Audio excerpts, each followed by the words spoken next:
So hello guys, स्वागत है मेरे चैनल पे। मेरा नाम है प्रांजल सिंह और मैं नीट 2027 की प्रिपरेशन कर रहा हूँ।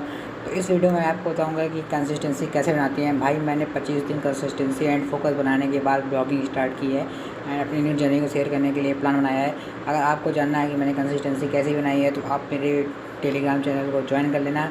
एंड नेक्स्ट वाले चैनल जो है मेरा, जहाँ के मैं लाइव स्ट्रीम करता हूँ, डेली फोकस स्टडी से पढ़ता हूँ एंड डेली मैं 12 घंटे 13 घंटे की अपनी लाइव स्ट्रीम करता हूँ एंड अपना फोकस स्टडी करता हूँ। एंड मेरे वाईपीटी में बहुत सारा कंपटीशन चलता है भाई, जहाँ पे बहुत सारे बच्चे नीट की तैयारी करते हैं एंड कंपटीशन करते हैं एक दूसरे से आगे आने के लिए, 12 घंटे 13 घंटे पढ़ने के लिए। तो ये मेरी कंसिस्टेंसी है। बट मैं 25 दिन करने के बाद अपनी कंसिस्टेंसी से ब्लॉगिंग करना चाह रहा हूँ कि मैं ब्लॉगिंग करता हूँ नीट के लिए। तो मैं अभी अपना फिजिकल केमिस्ट्री पूरा रिवाइज़ कर रहा हूँ 7 से 8 दिन में। एंड मैं आपको बताऊँगा कि मैंने फिजिक्स कैसे पूरी रिवाइज़ कर ली है। एंड अगर आपको जानना है कि मैंने 7 से 8 दिन में अपनी फिजिक्स कैसे इंप्रूव की, मेरा 70 नंबर था एंड मेरा 122 नंबर है। तो वीडियो को लाइक करो, सब्सक्राइब करो एंड मैं अगले वीडियो में आपको बताऊँगा कि मैंने फिजिक्स कैसे इंप्रूव किया।